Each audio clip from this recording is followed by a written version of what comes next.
We're joined by Mark Wilson, Managing Director of Legend Mining. Mark, thanks for your time. Good to be here, David. Are you able to share a little bit about Legend? David, I think the most important thing about us is we're a survivor in the Fraser Range. We've been there for 5 years. We've got a large land package. What's so exciting about the Fraser Range is the history of Sirius making the discovery of the Nova mine in 2012. Within 3 years, they went from a 10 million market cap to a 1.8 billion market cap. So enormous wealth bestowed on their shareholders. And the company who bought them is now producing nickel at that mine for $1.80 a pound in a market where nickel's worth $5.80. So it's still really exciting if you can discover more of that stuff out there.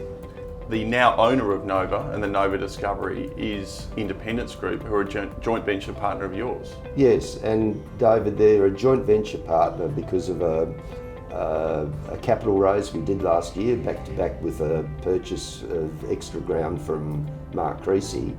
And I think there are two key things about that. It elevated Legend's profile in the Fraser Range enormously, having bought two tenements, one with a known massive nickel copper sulfide intersection on it from Creasy, and a 10 million capital raise from Independence Group.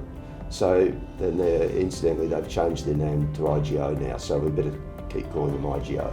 But they have a joint venture with us and Creasy on part of what was our ground, and they are now our second largest shareholder with 14.2% in a subscription agreement where they took the shares at a 20% premium to market, which was something pretty rare in 2019. Talking of 2019, that was clearly one of the highlights. What were some of the other highlights from an operational perspective?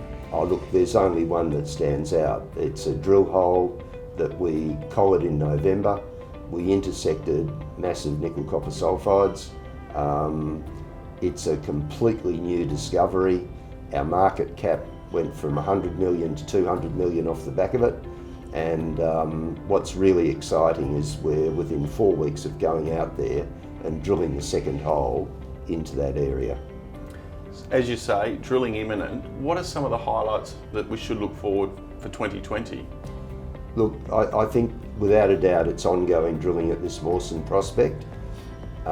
We did downhole EM on that hole, and the in-hole conductor, which is on an intersection of 6 metres of 1.5% nickel and 1% copper, gave a reading of 1250 to 2000 Siemens. The same survey identified an off-hole conductor, 60 metres by 60 metres, with a Siemens reading of 6000 to 8000. It's under a coherent nickel-copper geochem anomaly.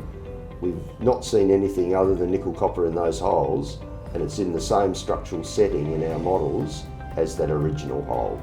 I think, as I said to the conference yesterday, at a minimum, we're going to get a good vector as to where to go next, but it's a genuine ticket to the big dance. So you start 2020 well funded and with a significant work plan ahead? We've doubled our budget for 2019 from 4 million last year to 8 million this year. We're expecting $8 million of income during the course of the year, so we should pop out the end of 2020 with the same cash balance that we've got today, which is $10 million. And where will the money be spent? 4 million of it will be in that greater Mawson area, specifically starting with that 400 by 200 metre geochem footprint, and the balance of it will be in our 3,000 square kilometres, keeping those tenements in good standing, looking to build a pipeline of more Mawsons to move on to. Clearly an exciting project in a hot province with great joint venture partners and shareholders supporting you and well funded. Mark, exciting times ahead. Thanks for your time. Thanks, Dave.